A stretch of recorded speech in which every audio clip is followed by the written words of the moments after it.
Hi, this is Bill Hader. 1, 2, 3, 4.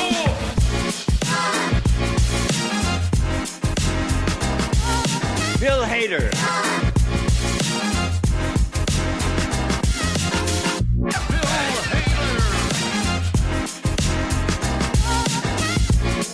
Bill Hader. Hi, you've reached me, Hard Hater. I am Deej Barons. And I'm your co-host and gigantic invisible bird, Casey Killingsworth. We not only have us two, we also have from Saturday Night Ladies, my lady, and one of the big reasons that Saturday Night Ladies exists, Shari Fesko. Hello! I'm so happy to be with two of my favorite people. This is so awesome. Yeah, we wanted to have a guest, and since Casey pinched it for Shari when she was on vacation, I was like, let's have her on for this one. And Shari said, yes, please. So we're on the SNL side of April 5th, 2008. Season 33, episode 9, with Christopher Walken and Panic at the Disco. We're just going to get right into it, Casey. The floor is yours. You know, if you're listening to this podcast, if you're familiar with SNL or movies or pop culture at all, you know who Christopher Walken is. He's an esteemed actor and is a legendary SNL host, with one of the few hosts with his own best of. It's just him, Baldwin, Steve Martin, and Tom Hanks. In fact, I think Steve Martin was the first host to get his own best of when they went all in on those in the late 90s, and that's pretty much the reason why my generation thought he was a cast member, because we saw that before we saw any episodes from the 70s. This is one I'm really excited to talk about, and it was really exciting to write about it too. For Shari, she lucked out getting to do this episode with us, so technically Bill's first appearance in this episode is in a repeat pre-tape annual from Tina Fey's episode earlier this season. Deej and I have talked about. If you want to hear our thoughts on that, listen to that episode. All I'll say is that it's a bit strange of them to rerun like a fake ad or pre-tape from a previous episode that happens to feature that episode's host prominently. I've seen them do something like this in this era with pre-tapes with Alec Baldwin, Matthew Fox, Jesse Eisenberg, but in those cases, those are just things that didn't air in their episodes, but did air in later ones. So I guess it's the first time for everything. I guess they probably were thinking, do we really want to run Taco Town again? Okay, so, and now I'm just going to throw it over to Shari, since she hadn't talked about it on any podcast yet. So Shari, what do you think of Annual? It's probably one of my favorite female-oriented sketches because it's so relatable. I mean, Casey, you are definitely an advocate, and I adore you, but you're never going to have a period. And so it's hard for you to relate to that. But Deej and I get it. And it is horrid. And we dream about having it once a year. And we're glad it's over because, well, but that comes with other problems on top of that. So this just really was so refreshing. And when it came out, it was pretty, I don't want to say risky, but people don't talk about this stuff. And SNL sometimes grows a pair and talks about stuff like this that is uncomfortable and difficult and makes it funny. And that's why I love this show. And I love that this is a female-related topic because let's face it, there aren't that many of them even now. I was a huge fan of this, and I was a little perplexed to see it here. I forgot it was in this episode, and it was a rerun from when Tina hosted, which somehow I didn't put that all together. That all makes sense, but I was happy to watch it again because it is a hoot. I just double-checked. In 2003, Seasonal was released, quarterly period. So I believe that is the original inspiration for it. In hindsight, it was smart of the show to do this just to get the audience used to the idea of seeing Tina pop up every so often because she'd be doing that a lot later this year. Even while she was doing 30 Rock, this would draw more eyes to 30 Rock. Bill's first real appearance in this episode. Grease rehearsal. This sketch takes place at Northside High School. Christopher Walken plays the drama teacher. His students are Bill Hader, Andy Samberg, Jason Sudeikis, and Kenan Thompson. Amy Poehler is Miss Hash, who's just there for cutaways because occasionally they'll cut back to her, just her odd facial expressions, which, gradually, subtly change over time. She goes from dazed, doddering old biddy to just incorporating more disgust and frustration about what's about to happen. Sketch begins. Christopher Walken, the drama teacher, he's called his students in for the brief run-through rehearsal. The Northside High Senior Musical is in 3 weeks, yes, and we need to rehearse. I am a drama teacher. I am not David Blaine, right? Principal's concerned over inappropriate lyrics, but he doesn't see a problem, but he wants to suss this out, run through it to find out what the problem is. Made this sketch for me, it's purely a Walken showcase, is that he hits the exact same beats in the exact same way 4 times and made that the funniest part. 4 instances of the boys singing a dirty lyric. Want some cream? The chicks will cream. Go grease lightning. Wait a minute. Chicks will what? That is dirty. Do you know what that means? And he calls one of them to whisper it to him. Each time it takes more and more whispering and more incorrect guesses. Finally says, yeah, you got it. Now go whisper it to the other 3. Walken will try to think of some replacement. One of the students will suggest, well, how about this clean phrase that actually makes sense within the context of the song? And Walken will be like, no, shut up. We're going to go with this utter nonsense that isn't even a word that I just thought up. Chicks will team. Chicks will seem. Scream? No, shut up. Chicks will flame. We'll do flame. So it's, you are supreme. The chicks will flame. Or grease lightning. The next lyric they sing is with pistons, plugs, and shocks, I can get off my rocks. We need to change it with pistons, plugs, and shocks. This car really rocks. No, shut up. With pistons, plugs, and shocks.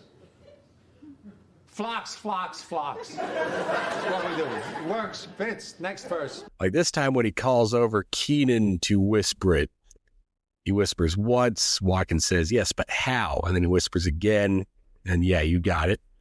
Then they come to the lyric, you know that I'm not bragging, she's a real pussy wagon. He's like, whoa. And then he calls Bill over. You in the back, Evan, do you know? Come in. Yeah? Tell me. What is it? Whisper. No, that's not. No, it's too little. Come on, even Miss Hash knows what this means. We cut to Amy smiling and nodding. Yes, finally. Like pulling teeth, so. So we go whisper to them, and each time they look on in different levels of shock to confirm the meaning. And then Walken's suggestion is, have you ever seen a dragon?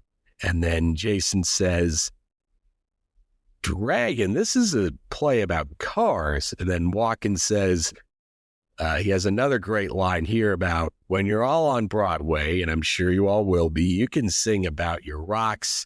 You can sing about any kind of wagon you want, but this is high school. And if the school board finds out I've been letting you sing these lyrics, they're going to put me in a box and push me down a hill. And he says that, as gently as possible. For some reason, Walken expresses some concern over the phrase grease lightning itself, which he says in some circles is considered to be filthy. So he calls them to whisper it at once, and we don't hear him, but we see him make just crude thrusting gestures, and the guys go, oh. So they decide to replace grease lightning with Gene Rayburn, the host of Match Game and a man who, legend has it, Charles Nelson Riley forced to give him a piggyback ride each day. If anything else seems questionable, let's just gloss over it with Hubba Hubba Hubba. A really strong lead-off sketch. One of the first of quite a few sketches that felt like it was written specifically to tap into this surreal and absurdist presence that Christopher Walken has,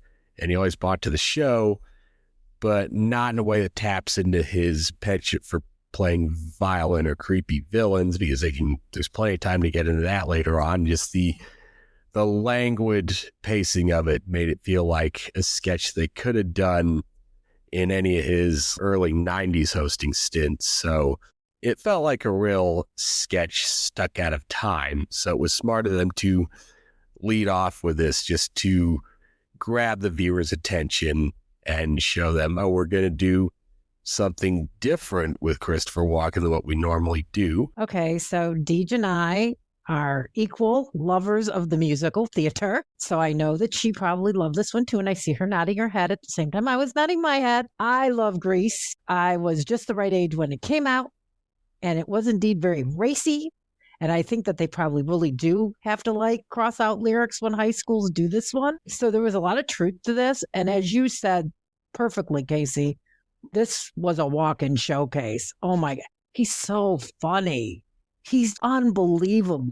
I can't get over his timing. He honestly, I know we say it all the time, but he could have been a cast member. And you wouldn't think this guy who plays these crazy nuts in all these movies could be this kind of funny, but he is so terrific.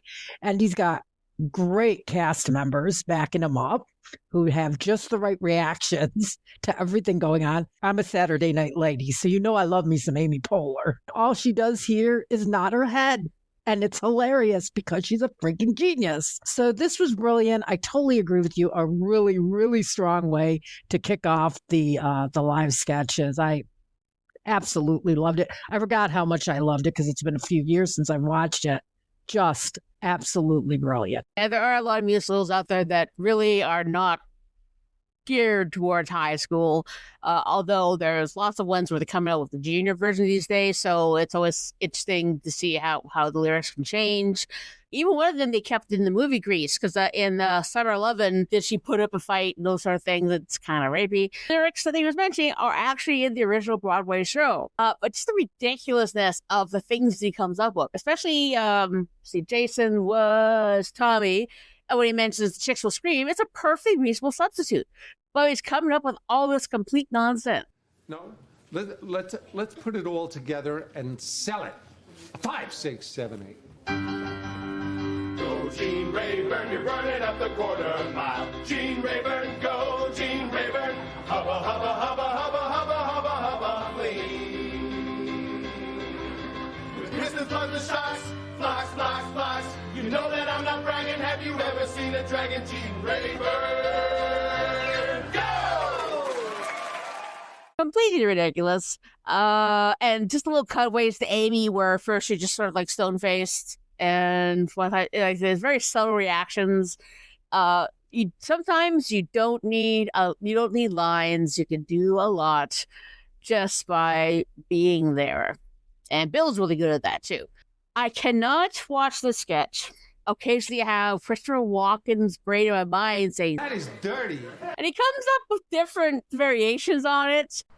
Hi, this is your friendly neighborhood editor, Deej, presenting a That's Dirty Supercut.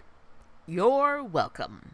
That is dirty. Hey, boys, it's dirty. That is dirty. That's dirty. The delivery, is Christopher Walken. Although, one thing I agree with, especially what's mentioned on the review on the One SNL Day product, things did seem a little bit slow this episode.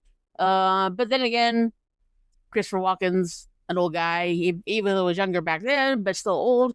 You know what I mean? There was a lot of sort of slow pacing throughout the episode. I've heard that they've done productions of Grease with kids as young as 5th and 6th grade, and one change they've had to make is instead of Rizzo gets pregnant, Rizzo flunks math. And Walken explaining the true meaning of the phrase grease lightning sparked my curiosity enough to search the phrase grease lightning on Urban Dictionary to see if there really was any dirty meanings. So, You are a very brave man, Casey Killingsworth.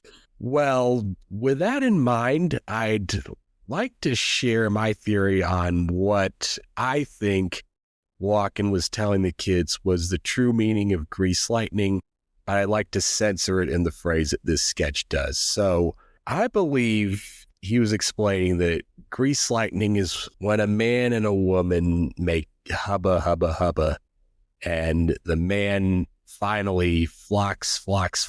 He fleams into the woman's hair, and then, I guess, using his own fleam, he twists and pulls a hair back to give her the 50s Elvis look that John Travolta had in the movie.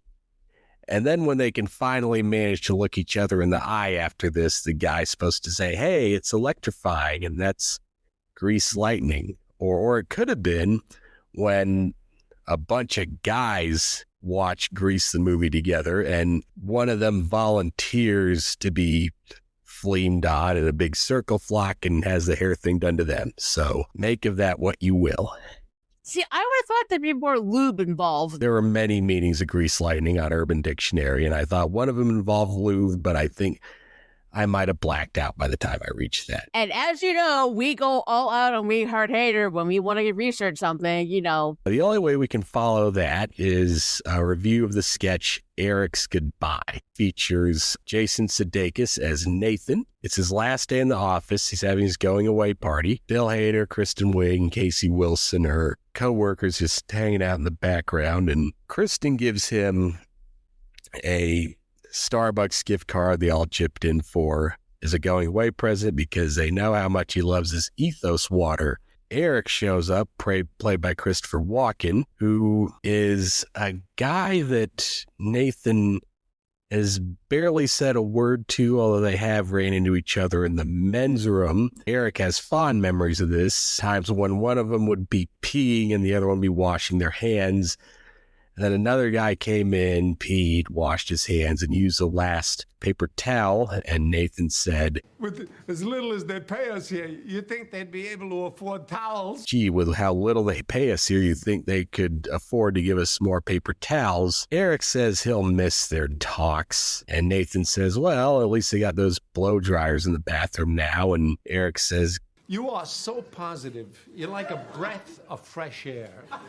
Or a moist towelette at the end of a large, delicious plate of ribs. so they are bearing the lead a bit before they let Walken let his freak flag fly. Bill is the first of two co-workers, the other being Casey, to just pop in and say, hey, Hey, Nathan, sorry to interrupt you, too. I just wanted to say good luck. Yeah, thank you, Mark. I appreciate it. Thank Let you guys get back to your little heart-to-heart. Oh, okay? no, it's... and Jason says, no, I don't even know this guy. You're not interrupting anything. And Eric gives Nathan a mixtape of all the songs he heard him playing in his car on the way over, even though it's just the radio. The radio's so random. And then I got a kick out of Walken's turn of phrase, gosh damn it, we're like the same guy, you and I. Eric gives Nathan a doodle he made out from memory, so it may not be great, but it turns out to be a perfectly painted portrait. And shows it to Casey Wilson. You two are so lucky. I don't want to interrupt. I'll just go. And then he's like, wait, no. And Eric says he has other sketches of him, thinks a nude would be tacky for a going away party, would lead to another sexual harassment charge, which is the last thing he needs, considering he has one. And then Eric hugs Nathan and says, God, I knew these suits were hiding that firm, athletic body that I know you have from all the volleyball and working out that you do. Turns out to be not a heartfelt goodbye speech, but more a declaration of unrequited love that could only come from an intensely dedicated stalker. And then Eric starts sobbing, says, oh boy, there's a lot going on in this big old goofy heart of mine. And He starts singing and then tries to put his tongue in Nathan's ear, which scares him away. Eric's other 3 co-workers console him because somehow Nathan is the only one who's not okay with this, but everyone else is. So it's pretty obvious why he wanted to leave the company, but be as diplomatic as he could about it. Kristen Wiig asks if Eric's going to be okay. What happens next feels like they took the most gleefully dark ending scenario, the strangest ending possible, and played it out like a scene from My Best Friend's Wedding or some other like late 90s rom-com. One of those movies that ends with a guy just feeling like we got to go to the airport before she gets on the plane, written by whoever wrote Silence of the Lambs or something, because what Eric says next is, Part of me wants to let him go. Yet, another part of me wants to chase him into the parking lot, run up behind him, and choke him to death. And Kristen Wiig encourages this, saying, I know what you're feeling. You're in love. You have to go after him, because if you don't, you'll regret it for the rest of your life. And then he just says, I'm going to choke him. And this is like another tailor-made for Walken sketch. Theoretically, they maybe could have done this with like any older male host of a certain age from this time, like maybe John Malkovich or John C. Reilly or another character actor type. The best person who could innately sell this to pull it off and balance that line between funny and deathly creepy would be Christopher Walken. And I think that sketch speaks for itself. So this wasn't in my Peacock copy of, or the Peacock version of this, because Peacock cuts. Well, now I know why Peacock cut it out.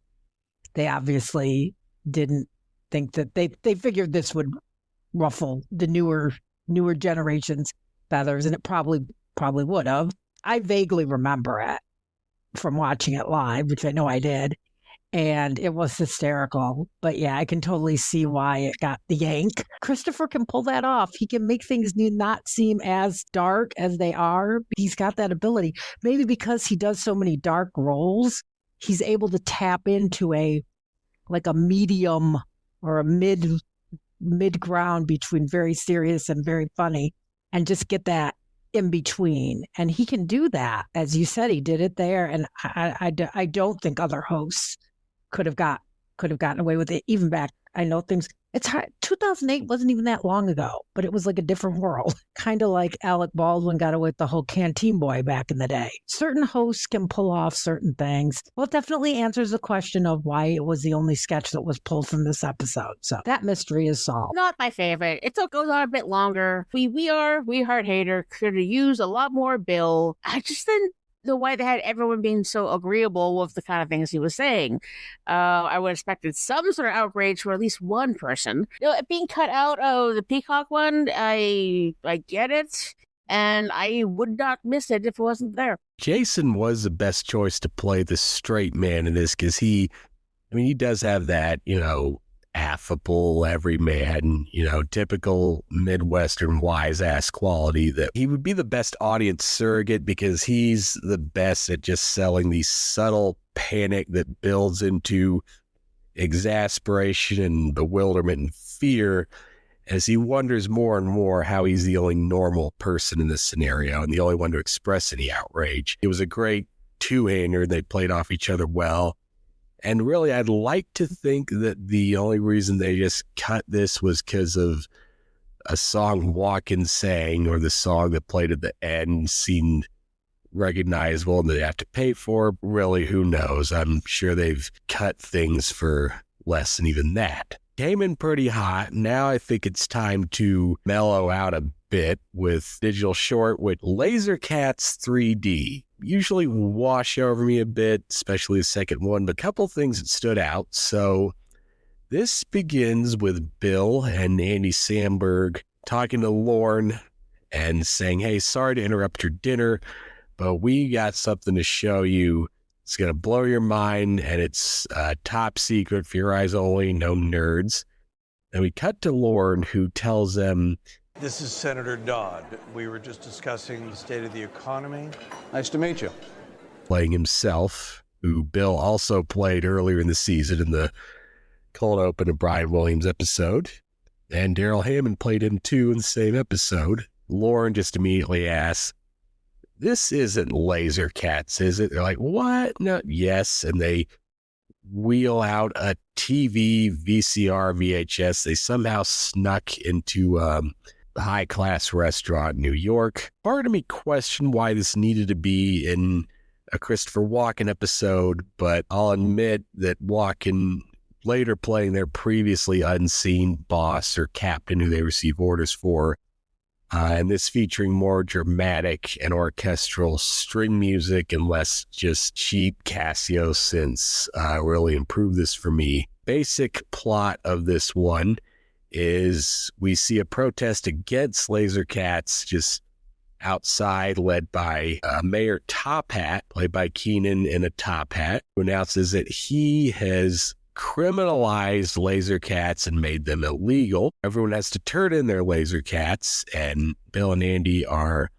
Nitro and Admiral Spaceship. Give up my Laser Cat?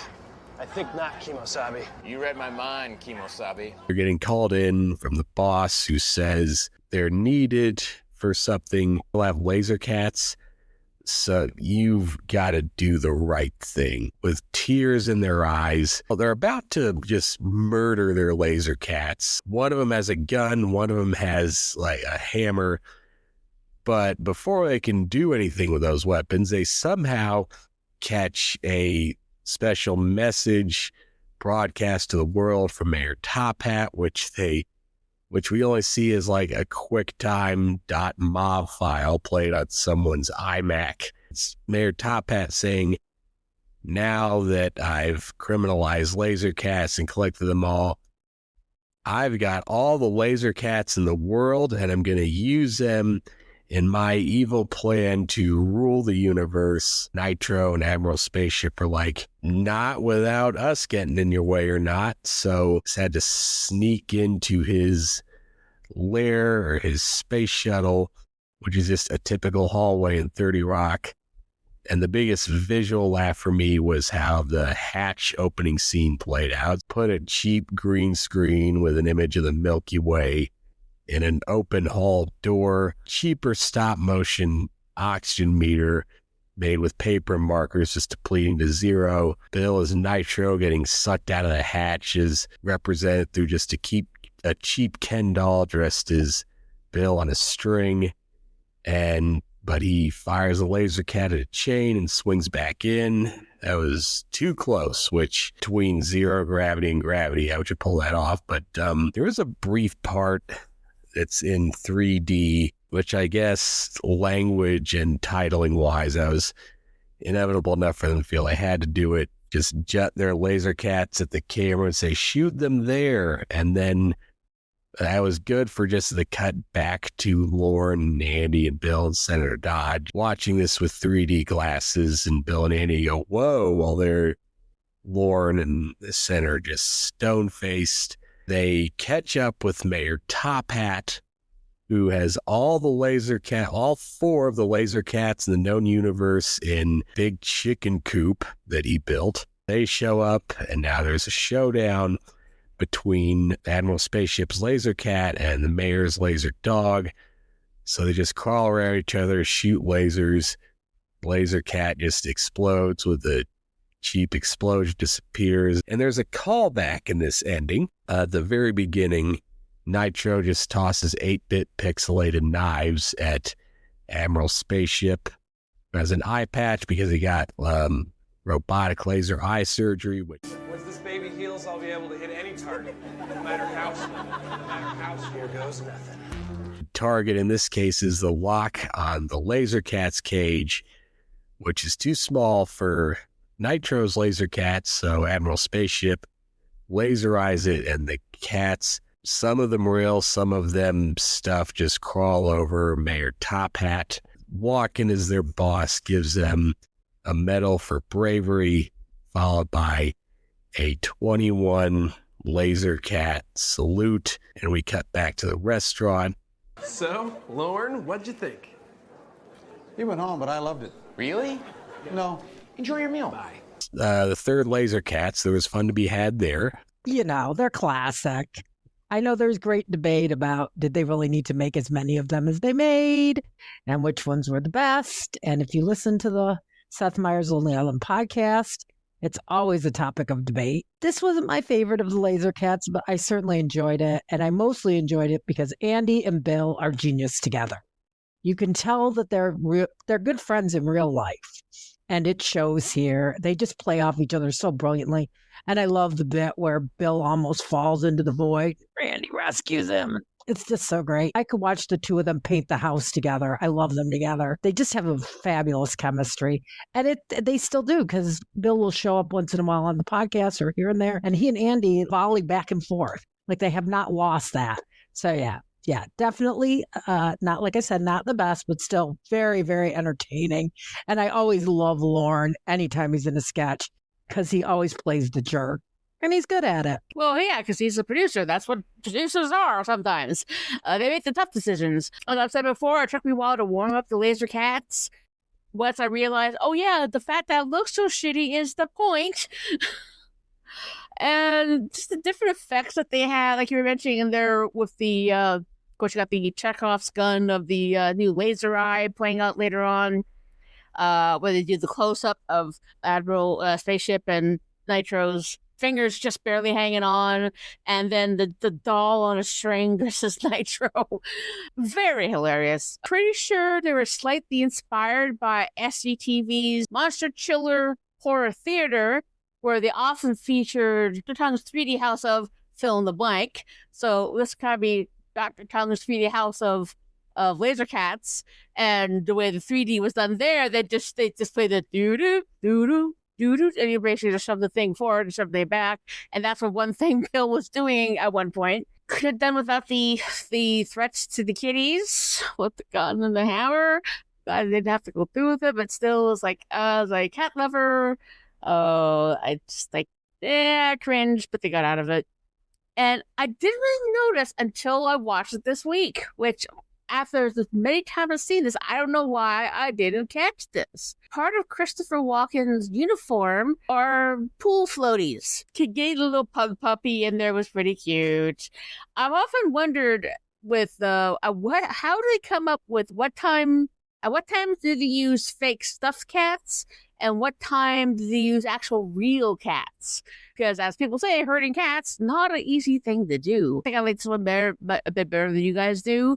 To embrace the silliness of Laser Cats. So I agree. Bill and Andy, basically their origin story kind of started together with the looking each other up in the elevator. And the first thing they did together was the Joe crashing off all weekend update. But yeah, you can definitely tell how good friends they are. And he loves working with doing the film Laser Cats, awesome. And yeah, Lauren and Dobbs just there with the 3D glasses on. It's so nice that Dobbs was a good sport about the whole thing. Now let's move on to the two big debut sketches in this episode. We get the debut of Surprise Sue, played by Kristen Wiig. She's the only member of the family in every situation who has extreme trouble keeping her cool whenever they plan a surprise, and this one's just very simple and boilerplate. Walken is Roger, the grandfather. His kids are Bill Hader, Will Forte, and Amy Poehler,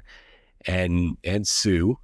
And he's just trying to get their help planning a surprise party for his granddaughter, Casey Wilson, who's visiting. Pretty much it. You've seen one, you've seen them all. They kind of follow this template. Now, this has been kind of a divisive one. I like Kristen Wiig just fine in her first few seasons, and up to this point, she was, a solid, reliable player. I even the Target lady was fine. She had a knack for impressions, but this specifically was kind of my turning point with her, kind of my jumping the shark, if anyone still uses that phrase, that kind of my jumping the shark moment with Kristen. The second of her well-known over-the-top characters. I liked her first few seasons. She's grown on me quite a bit in the times she's come back to host in recent years. This was first one at the time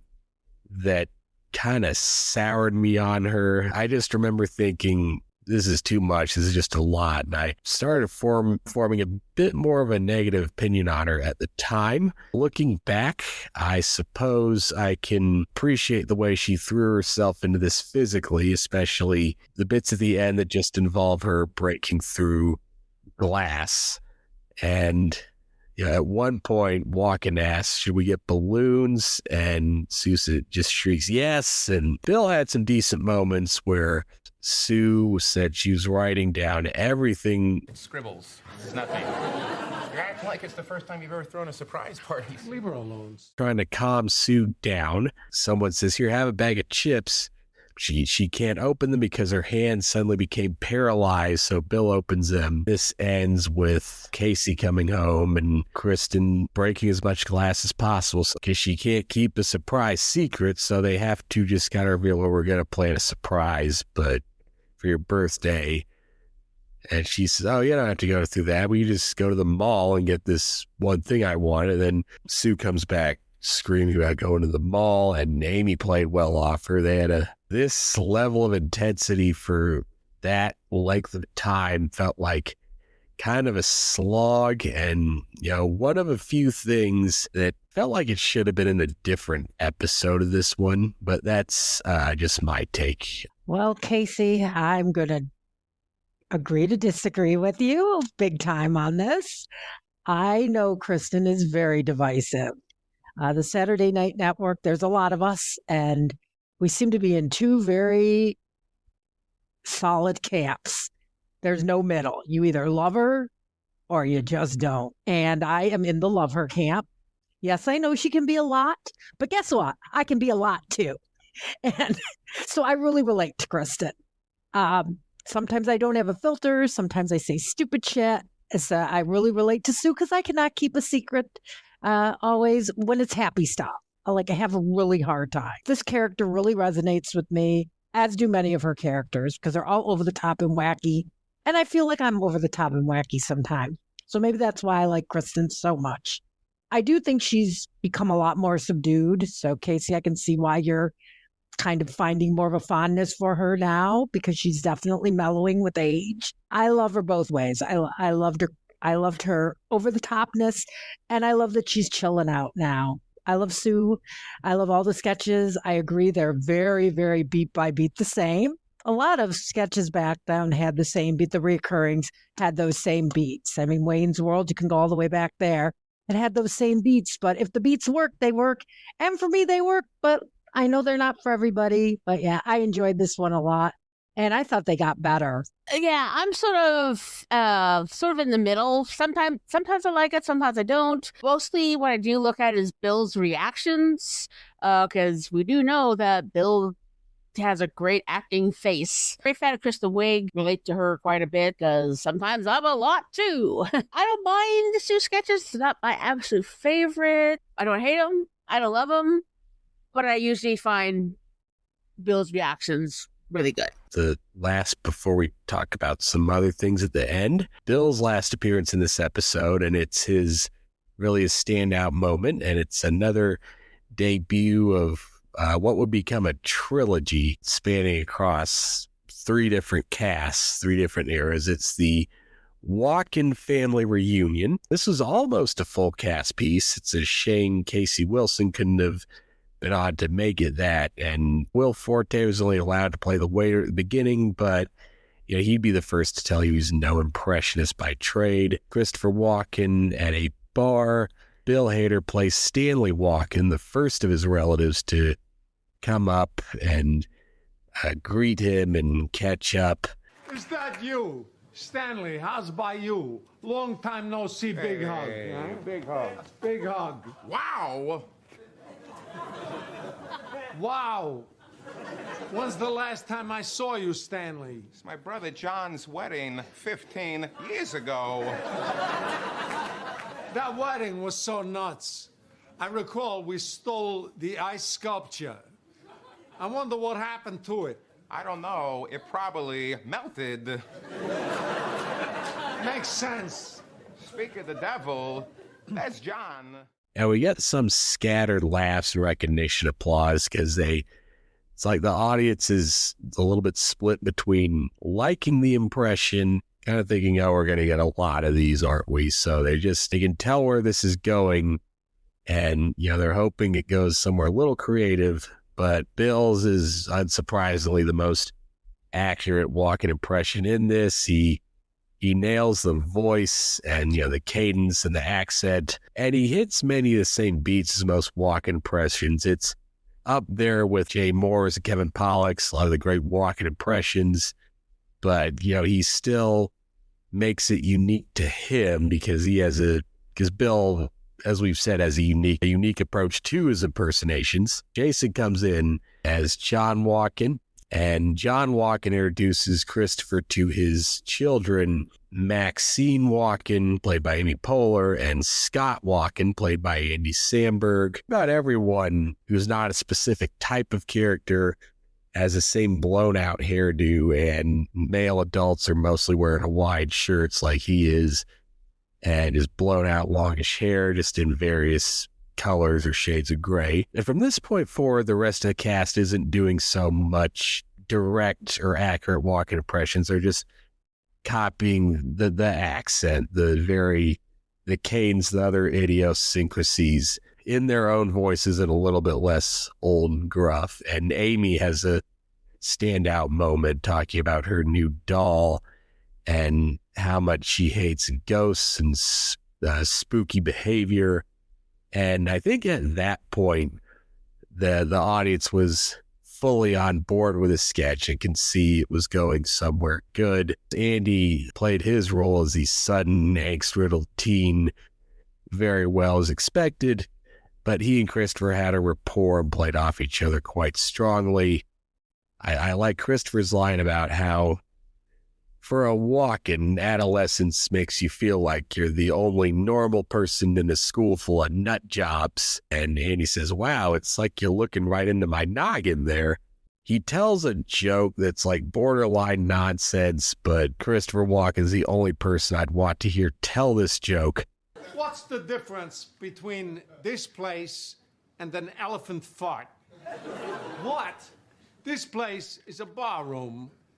An elephant fart is a barroom. And then Christopher tells Scott to just eat your Wheaties and do your homework, take your vitamins, and everything will be copacetic. Next is Fred Armisen, his part's really the only demerit against this that I thought should have been cut entirely. So Fred Armisen is Nathan Walken, and Jason introduced him saying, Christopher, Nathan just came out of the closet and he's a completely different person now. Fred comes in with a black slick faux hawk and an Edgar Allan Poe suit. And it's not just that Fred's playing another of his many hacky gay roles that he'd be given this time, but also he's trying to do a Walken impression that he can't really pull off.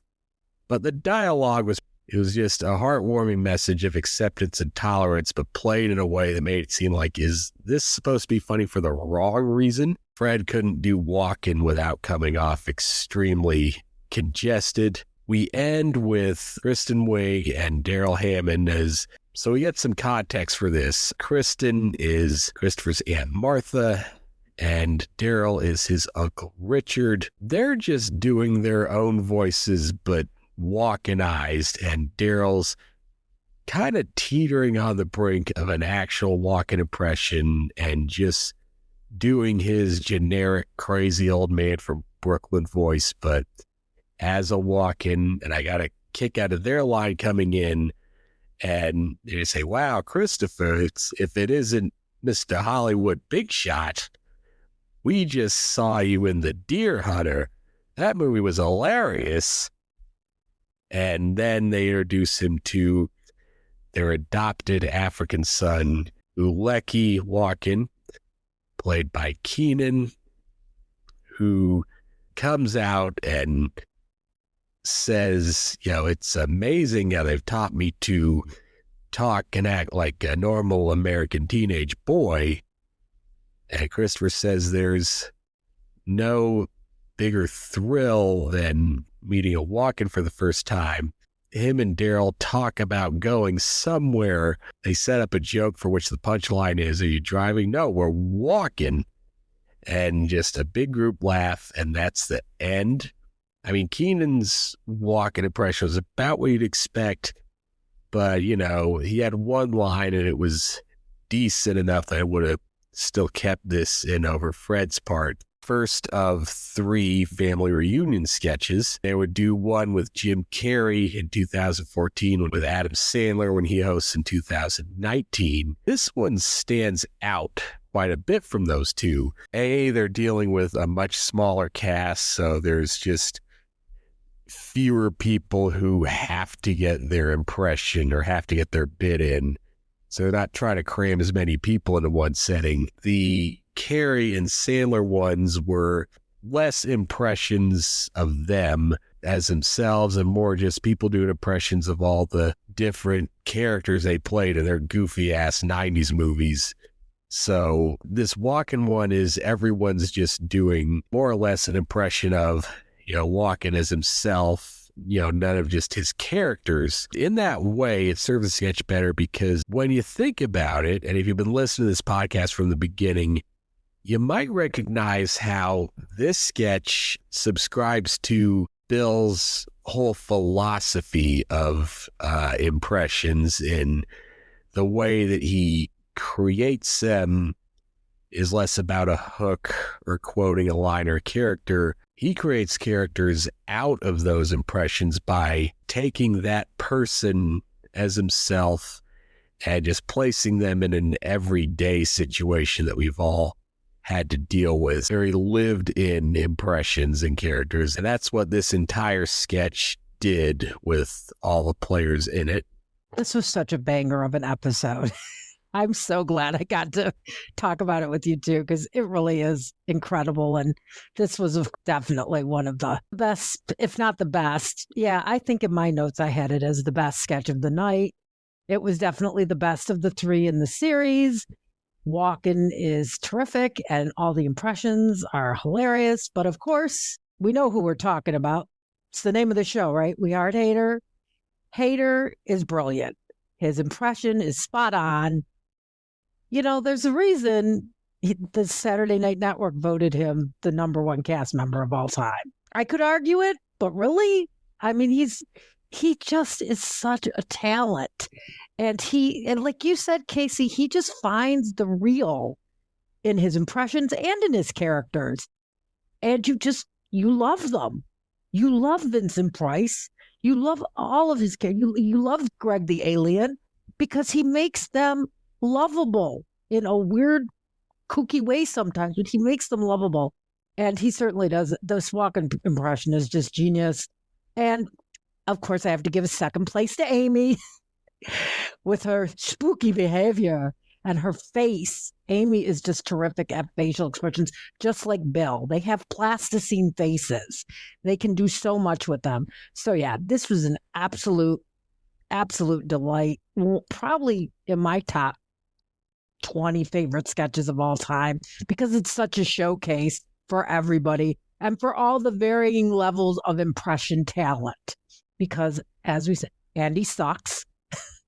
Sudeikis isn't great, but it's still funny. And I agree they could have left Fred out, but that's okay. I can let it slide because this was just that good. What's really strange because in a Larry King interview, Ironically, I cannot do Christopher Walken, which everyone can do Christopher Walken. Some people do him. Yeah, he's like a guy that everyone does. and so when they had to do the sketch, spend some time with Christopher Walken, basically try to get his voice and cadence down. So that's very much his dedication. But I've been practicing this. I'm going to try my interpretation of Amy Poehler's character because I just like the lines. So we're going to give this a shot.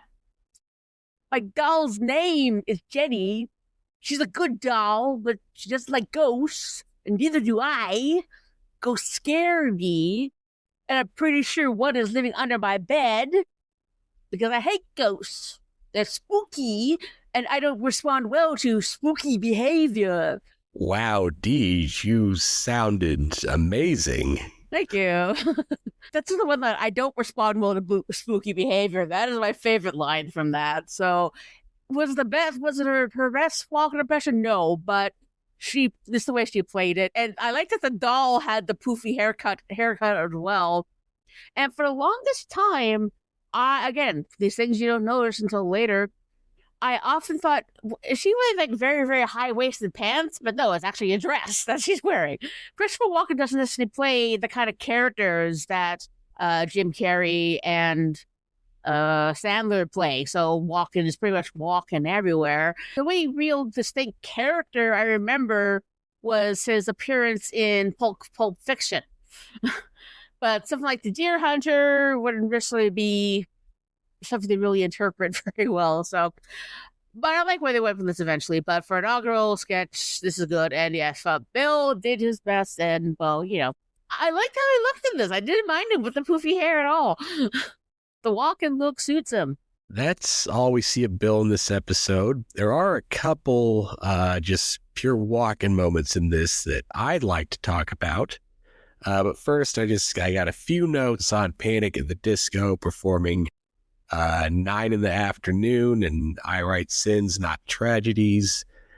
They're a band I remember tolerating in high school, and I think my sister was into these guys more than I was. And they just performed their 2 biggest hits, so it's smart of them, seeing as this would be the only time they're on this show.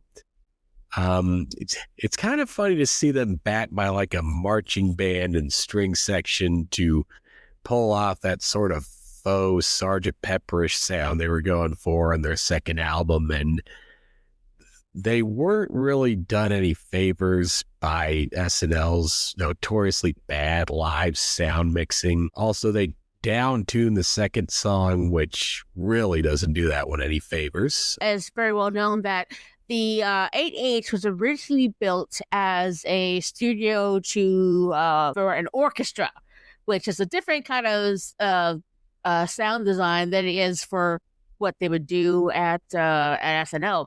And I remember like when Billy Joel performed on an episode back in the 70s, they were originally going to be performing in studio, but there was some problems with the sound. So they went across town to the studio they were recording in. And I got this story from Liberty DeVito's book, who was this longtime drummer autobiography. I definitely recommend people either read or listen to if audio is your preferred reading platform. I can see where there could be some definite problems. When it comes to this kind of music, I've always been more of a Fall Out Boy girl rather than Panic at the Dixo. Panic at the Planet at the Disco. Before I say my piece on a couple things, I'll let Deej give us her weekend update roundup for this episode, because there were a couple of good jokes in here. So Deej, take it away. Perhaps the only one kind of correspondence to quickly go through that was Andy as Thomas Beatty, who was the pregnant man back then. Transgender issues weren't really that prominent. That appeared on Oprah. So yeah, he was a man who was pregnant, but he was a transgender man. So always made sure he wasn't profile. And the way they described his baby shower with having a DJ, and a few other manly things there, including a stripper apparently. But on to the jokes that I liked, and most of them seem to be Seth ones. Hillary Clinton compared herself to Rocky Balboa. Yeah, the washed-up, over-the-hill white contender who, despite a Herculean effort, is suddenly beaten by a charismatic black guy. German priest has developed a plan to help his parishioners relax from the stress of everyday life by having them lie in an open grave. Once again, Germany has managed to out-German itself. The Madonna Vanity Fair interview. It doesn't feel alive, crackling with the energy it had in the 1980s. Said New York City, right back at you. It's more of a visual joke, but it still works, where apparently a lot of appliances that aren't typically sold in Cuba were made available. They're worried about too many people at Cuba's outlet, so they cut to a picture of a wall outlet with too many things plugged into one socket. So that's the ones I like. Oh, yeah, I got to go with Deej on this. Those are the highlights of this update. Shari, anything on update? No, Deej always does an excellent job. She does a great job on our show, too, of taking the essence of update and really getting to the best parts. And she did that here, too. I have been doing a lot of research on the women of update for an article I'm writing.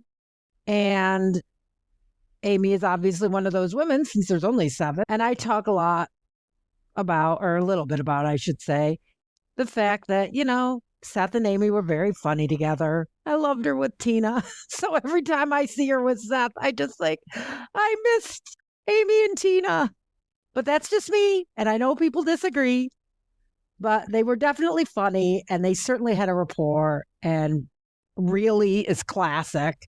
So yes, there's definitely a reverence for the Seth and Amy years, and I do get it. Got to talk about Walken's monologue, which right off the bat, he opens by saying, this is a special night. It's his 100th time hosting SNL. People tell him it's less than that, but he counts every rerun of his shows. Typically, in past eras, what we would get here is Christopher Walken doing a very sincere Fred Astaire type song and dance number with the women of the cast backing him up, because he wants to show us that he has the training in song and dance and wants to show us something he doesn't get to do in movies where he plays a creepy villain.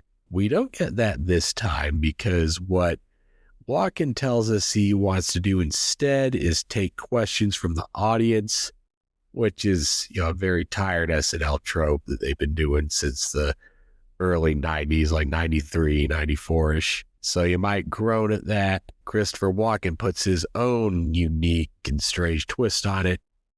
He decided to write down the questions beforehand and hand them out to audience members, played by writers who Deej will mention in just a moment.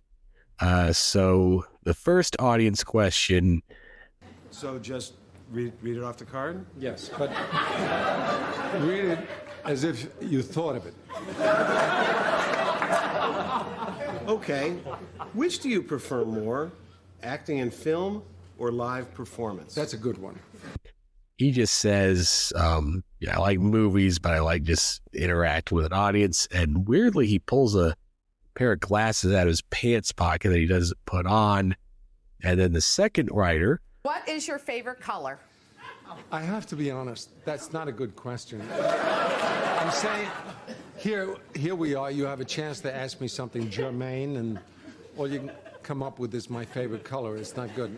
Well, I'll answer it. My favorite color is burnt umber. Third writer asks him what he likes to do when he's not on camera. I'm not going to answer that. Please, don't come at me with questions about my intimate behavior. I have a question for you. You should be ashamed of yourself. And then the final question is, if you could choose between the power of invisibility and the power of flight, which would you choose? So Walken says he would choose both invisibility and flight, so he could spend his free time flying at full speed into people's sliding glass doors and windows, and make them think, wow, did a gigantic bird just fly in through the sliding glass door, and they run over to see and nothing's there, just be a gigantic invisible bird. He makes this person turn their card over to say, thank you for the great answer, Mr. Walken.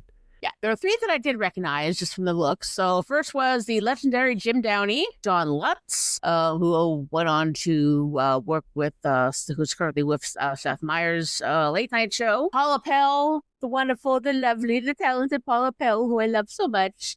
And I didn't know who the last one was, but the last guy was Brian Tucker. Again, Casey, you did a great job of summing it all up. And I just agree with everything you said. Walken is hilarious. He can do music. He can do He can write his own jokes. He's just, I don't know. He's just brilliant. I don't know if he really wrote those questions or not. Considering they were things like, what's your favorite color? It's feasible. He could have.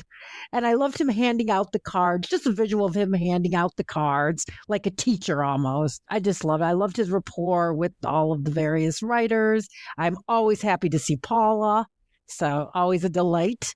So yeah, this was a really, really good way to start off the episode. I wish there were more monologues like this. The monologues have not been as strong these days and kind of made me long for the olden times. Well, it is a Q&A type of monologue, which I don't mind, actually. I find a lot of times, depending on how they're done, I find them quite fun. Just a twist on this that he wrote the questions, but when they ask the question, see, I write the questions, and then I go to these people to ask the questions, and then I tell them how bad the questions are. The color burnt umber, which I've probably in the brown family, if I remember my pencil crayon mega set that I have. It's really nice when the writers get out of the writer's room and do some stuff. Jim Downey, very classic. Paula, love her. Let's see. Well, he also went on to do 30 Rock with Tina Fey. He did a lot of stuff with Sketchy Video Arm from Lauren, the Above Average Productions. They're the one that we featured where we did an episode on all the things that Bill did with Above Average. That John Lutz was the front desk person. They actually had a series from called The Front Desk, sung by Will Forte.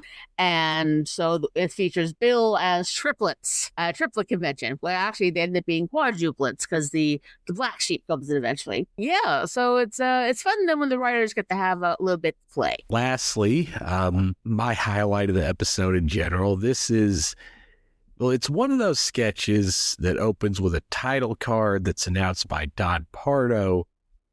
So, typically these are like as Andy Samberg is an out-of-breath jogger, so you expect like a very quick Family Guy-ish brief blackout thing. But this isn't that. So it's another, uniquely insane sketch that feels like it's stuck out of time because it's just Walken doing it. This is indoor gardening tips from a man who's afraid of plants. He wastes no time in subverting your expectations for this. You might think anyone else would probably play this as a guy just going, plant. There's another plant. Walken just very cool and calm and collected as he can be, but just extremely paranoid and skittish. Spends the entire sketch telling the audience how he likes to put googly eyes of various sizes on all his plants. So this way he can look his plants in the eye and immediately know where he stands with them. And that's it. And it's just pure, unabashed, undiluted absurdity that you just love every second of. And it may be a one-note sketch, but it's a one-note sketch that works because it was placed in the trusted hands of the only performer on earth who can make it make sense, let alone make it work. This feels like a sketch that they could have done in his 1992 episode, because that was the same season that we got a sketch just like this with Harvey Keitel called An Insane Idiot and His Descending Size Collection of Deer Heads. And two standout moments of this to me were him sprinkling tiny googly eyes into patches of grass he grew because he couldn't figure out how else to do it. And they just look up at him because he can't glue eyes, even the tiniest eyes, on blades of grass. So they're just dirt eyes instead of grass eyes. And him misquoting Winston Churchill, the eyes are the windows to your face, when what he really did was said eyes are the windows to the soul. And that's it. We end on that. So here's the question. On the Saturday Night Network, they're doing the 100 greatest sketches of all time. Is this one going to show up? I hope so. I really, really hope so, because it deserves to be there. That the eyes are the windows of the face is absolutely banger classic. And the way Walken delivers it is just priceless. And the visual. Okay, so I'm a children's librarian. I've been playing with googly eyes all summer long. So again, this whole episode just seemed to resonate with me. And I know all about googly eyes, and they do come in all sizes. And our theme just happens to be plants this year. So, I've got the plants, I got the googly eyes. This was just perfect timing. Definitely. This is such an original. Like Casey said, this was just very original and very tailored to Walken. There were some really strong writers on this season, and you could definitely tell because this episode was just packed with well-written sketches that were performed brilliantly. Googly eyes are never not funny, for one thing. I remember one time, I think I was on a quick bus going down to Seattle, the edge of the window, and there's two sides, and someone put googly eyes on either side. Another favorite googly eye moment is there's a creator I follow on TikTok called Fuffy Ferrets. Not fluffy, Fuffy Ferrets. So she has a lot of ferrets, and she gives each of her ferrets a different voice. Very entertaining, and she's a salt. They're so very cute. But one thing she'll do on occasion is if a ferret is sleeping, she has this one thing with two googly eyes sort of attached, and it'll put that basically on their face, and it is absolutely adorable. And who can forget the famous Sarah Sherman sketch when she has her eyes replaced with googly eyes? And that was what first sold me on Sarah Sherman being hilarious. But just the fact that a guy being afraid of plants, and I can see where putting the googly eyes on there would humanize the plants. I like his explanation of how dangerous ferns can be. I think it just get inside and choke you for any reason. It's just Christopher Walken being Christopher Walken with a very very unique concept there. Overall take on the episode. This is without question one of the stronger episodes of season 33, but also quite an uneven one. Just because the highs were at an all-time high, because we got a beloved regular host from who was last on a completely different era coming back, and the lows weren't like all-time lows. They were just very middle of the road garden variety stuff that could have been done with any host, any episode this season. So, and a lot of the stronger Walken sketches stood out. It showed that, he's hosted in the 90s and the 2000s. So he's been on with 5 different casts across 5 different eras. The show in general, each time knew how to play into his unique acting presence and always finding new, different, creative ways to do so. Because aside from the Continental, which isn't in this, they don't have him repeat himself a lot. And just the lows are just the typical, news and pop culture that week that they do all the time. Walken was only in one of those, the Top Chef sketch we didn't even talk about. That made me surprised Sue were the only ones that did utilize him properly, so they could have been done in any episode, but they did utilize him properly throughout most of this. And in that way, it kind of reminded me of Melissa McCarthy's recent episode from this past season, because it had a similar feel, half tailor-made sketches from that host and half stuff they could have done with anyone. If you look on my blog, you'll see that I rank this as somehow the second best episode of this season behind LeBron James. It's an all over the place episode, kind of. It just speaks to the quality of this season and how much they can do in unusually truncated short season that the middle section cut out because of a writer's strike instead of just ending way early. I remember the cast got used fairly equally. Amy was a standout behind Walken, with Krista a distant second. And yeah, we reviewed this because Bill had a strong night too, by the standards of how he was being used his first 3 seasons. And This is just a really, really fun episode with a lot of amazing content. And I thoroughly enjoyed rewatching it and remembering how awesome this cast was and how this writing staff was. The total thrill to get to watch it again and to get to talk about it. There's a lot of sort of more slowness just because again, what I mentioned before, where Christopher Walken's kind of slowing down. The cold open is like whatever, because a lot of the political stuff was never really hitting for me. Top Chef one did nothing for me. I couldn't even get through rewatching it again. It's just like, I know what they were going for, did not work for me. And the one with the Larry King one at the end, towards the end of the night, it just kind of kept getting kind of eh. But when it hit, with the ones that it hit with, it hit hard. So not a bad episode, a pretty good episode. Just have to ignore the second half. Casey, why don't you tell everybody what our next episode is? Gladly, Deej. So our next episode, we're going to go back to season 2 of Documentary Now. We'll be reviewing the Parker Gale's Location is Everything episode, and that one's all Bill, all day, a parody of Balding Gray. But I'd like to thank Shari again for being our guest in this episode. It was a pleasure to have you, and you're doing great work on Saturday Night Ladies with Deej, and you're welcome back here on We Heart Hater anytime, because at Wacky Notion Productions, we're all one big family. Thanks a lot. Thanks a lot, Casey. And Shari is my sister photo, the mister, that is for sure. I think we're all in agreement that we heart hater. I certainly heart hater. And Shari, do you heart hater as well? I 150% heart hater. I've even got my Stefan shirt on today. Woo! Thank you for joining us on We Heart Hater. I am Deej Barons and will continue to be. And I will still be Casey Killingsworth until I'm informed otherwise. And as we say, We Heart Hater. We Heart Hater. It's what we do. Thank you for listening to We Heart Hater. If you enjoyed this episode and you'd like to help support the podcast, please subscribe and leave a rating and review on Spotify, Apple Podcasts, Amazon Music, or wherever you get your podcasts.